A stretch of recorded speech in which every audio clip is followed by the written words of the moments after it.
Hi అండి. ఇదైతే ఇంకా వాడపల్లి నుంచి రిటర్న్ అవుతున్నామన్నమాట. సింగిల్గానే వెళ్ళాను ఈసారి అయితే. అంటే వచ్చే వాళ్ళందరూ ఆగిపోయారు కొన్ని కారణాల వల్ల. నేను కూడా ఆగిపోదాం అనుకున్నాను. బట్ ఎందుకు వెళ్ళిపోదాం అని చెప్పేసి ఇది 4వ వారం అన్నమాట. చక్కగా దర్శనం ప్రశాంతంగా అయింది. జనాలు లేరు. చక్కగా ప్రసాదం తిని దర్శనం చేసుకొని కాసేపు కూర్చొని ఇంకా రిటర్న్ అయిపోతున్నాము. బస్సు కూడా ఖాళీగానే ఉంది. కానీ వాడపల్లి టెంపుల్ కన్నా దారి మాత్రం చాలా బాగుంటుందండి. చుట్టూ చెట్లు, పొలాలు, చెరువులు, అట్మాస్ఫియర్ బాగుంటుందన్నమాట. అయితే నిన్న నేను ఒక న్యూస్ చూశాను. ఇక్కడ ఏంటంటే వీడు డబ్బులు తీస్తున్నాడు కదా, వాళ్ళ డాడీకి స్నాక్స్ కోసం డబ్బులు ఇస్తున్నాడు. వాడు దాచుకున్న డబ్బులు తీసి స్నాక్స్ కొనమని. అయితే నిన్న న్యూస్ చూశాను నేను ఒకటి, సీతారాం అని చెప్పేసి ఆ సాఫ్ట్వేర్ ఇంజనీర్ది.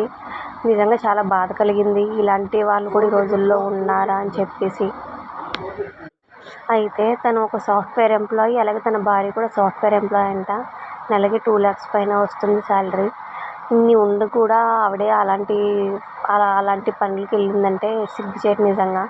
ఈ రోజుల్లో కూడా 15,000 వస్తే అందులోనే రెంట్ కట్టుకొని చక్కగా తిని ఎంజాయ్ చేసే వాళ్ళు ఉన్నారండి. 2 లక్షలు ఆవిడకి సరిపోలేదంటే ఆవిడ ఇంకా ఊహలకే మనం వదిలేయచ్చు. బట్ పిల్లల్ని అనాథలు చేసి చనిపోయాడు అతను అనవసరంగానే.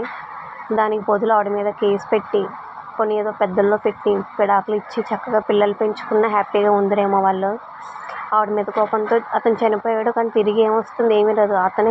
తనని తానే కోల్పోయాడు. కానీ ఇలాంటి ఆడవాళ్ళు కూడా ఉన్నారా అంటే నిజంగా సిగ్గుచేటు. ఈ రోజుల్లో కూడా 5,000 వచ్చిన 6,000 వచ్చిన అందులోనే దాచి సంపాదించి ఇల్లులు కట్టి ఎదిగిన వాళ్ళు ఇప్పటికే ఉన్నారండి.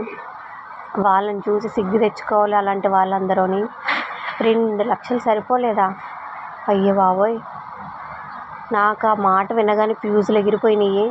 2 లక్షలు అంటే తక్కువ జీతం. అంత జీతం ఆవిడకి సరిపోకుండా అలాంటి అఫైర్స్ పెట్టుకుందంటే అలాంటి వాళ్ళని ఏమనాలో కూడా తెలియట్లేదు. నాకు తెలిసి ఇలాంటి వాళ్ళు ఒకలే కాదండి, ప్రపంచంలో చాలామందే ఉంటారు. బయటపడట్లేదు అంతే. ఇంక ఇక్కడికి డెల్టా హాస్పిటల్ కనిపించింది కదా, ఆ హాస్పిటల్ చూసినప్పుడల్లా నాకు ఒకటే గుర్తొస్తుంది. మా అన్నయ్య ఆ హాస్పిటల్లోనే చనిపోయాడండి. ఆ దారిలో అసలు ఎప్పుడు రాము. ఒకవేళ ఎప్పుడైనా వస్తే మాత్రం చాలా భయం వేస్తుంది అనమాట. ఎందుకంటే ఆ అన్నయ్య అక్కడే చనిపోయాడు. అప్పుడు చనిపోయినప్పుడు మేము పడ్డ టెన్షన్, ఆ బాధ, నరకం అదంతా ఒకసారి కళ్ళ ముందు మెదిలింది. ఇంక ఇక్కడైతే వీడు ఐస్ క్రీమ్ కేక్ ఆర్డర్ పెట్టమని వాళ్ళ నాన్న పెట్టాడనమాట. ఇది 150 రూపీస్ వర్తబుల్ అనిపించింది నాకు.